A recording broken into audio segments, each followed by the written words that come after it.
lantas salah satu anggotanya terlepas dari dirinya, maka nanti anggota tersebut akan kembali kepadanya di hari kiamat dalam keadaan tetap membawa hadas jinabat. Ini awalnya begini. Makalah ini belum diketahui jelasnya bagaimana statusnya. Dulu kalau ngaji Bapak Tuhari di kelas ini makalahnya belum diketahui jelas apakah hadis, andaikan pun hadis ini sangat baik, sehingga rumusan hukum yang didapatkan oleh para ulama akhirnya begini bahasanya, yusannu, sunnah untuk orang yang berkewajiban mandi besar untuk tidak menghilangkan anggota tubuhnya dari dirinya sampai dia mandi besar. Hukumnya nama ibu wajib nama sunnah? Sunnah. Sunnah itu kalau tidak dilakukan dapat dosa mboten? Ya, mboten dapat dosanya. Mboten dapat dosa. Tapi dulu mungkin para guru-guru kalau mengajarkan kan seperti ini. Baiknya kalau lagi head itu tidak potong kuku, tidak potong rambut. Akhirnya punya pemahaman orang-orang zaman dulu itu, oh berarti kalau potong rambut dan potong kuku hukumnya tidak baik. Kalau tidak baik berarti haram. Ini pemahaman pribadi.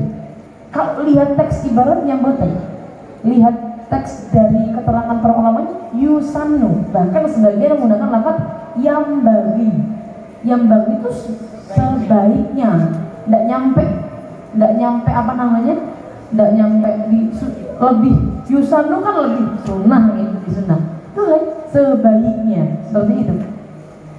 Sehingga kesimpulannya kalau misal dalam keadaan haid nggak potong kuku hukumnya apa? Sunnah. Nggak potong rambut hukumnya apa? Sunnah. Nggak sisiran? Sisiran pasti merontokkan rambut nggak? Kalau pasti merontokkan rambut berarti nggak sisiran hukumnya sunnah. Tapi kalau misal dibenturkan, contoh ibu-ibu sudah punya suami, nggak sisiran 1 minggu. Kayak gendrung. Ini dibentukkan perkara sunnah sama bersolek di depan suami hukumnya wajib. Wajib sama sunnah menang mana? Wajib. Berarti harus sisi lain. Kalau ibu-ibu, kalau mbak gimana?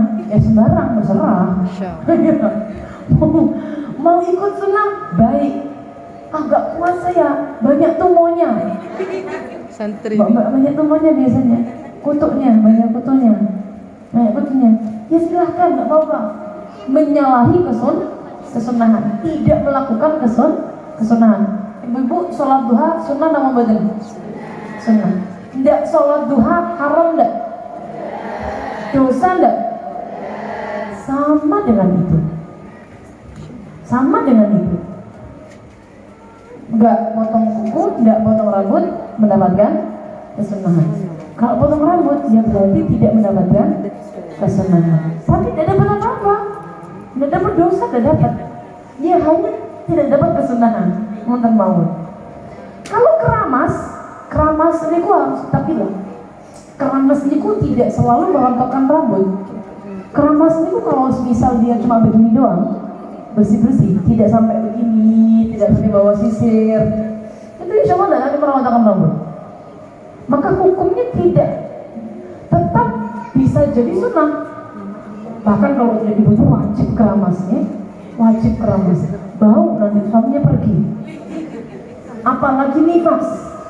Ini kalau haid seminggu, nifas 60 hari.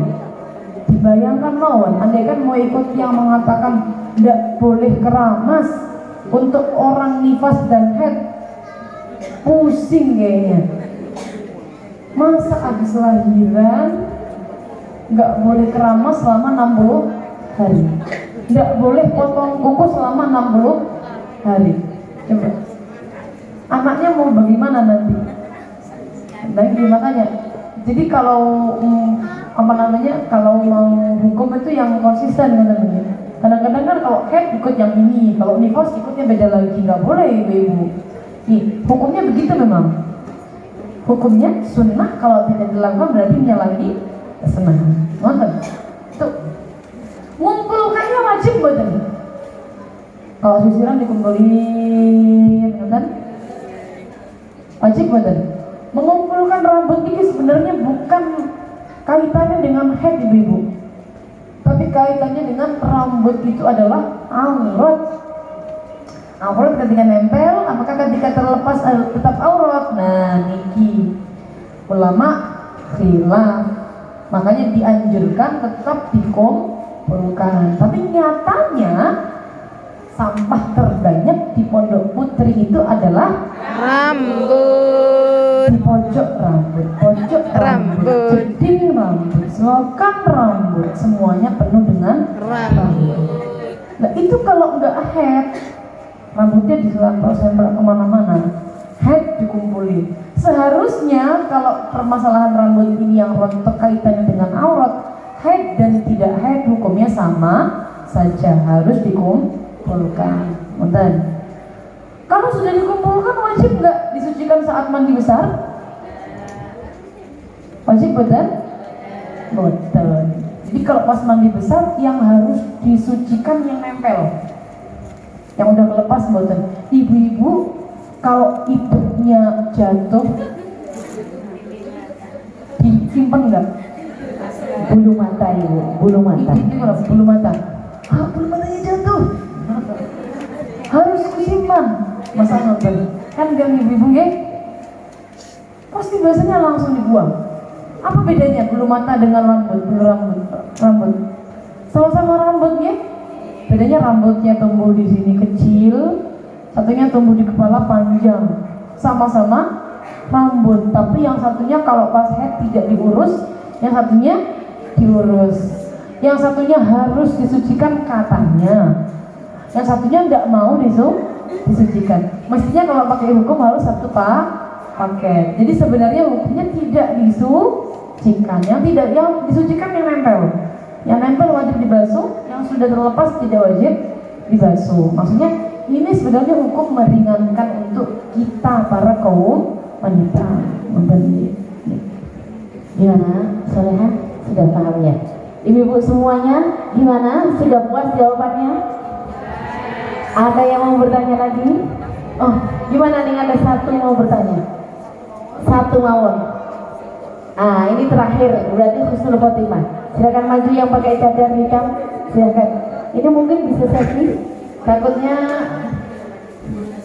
cemburu sosial. Ayo silakan yang benar serka ini ya, terakhir ya.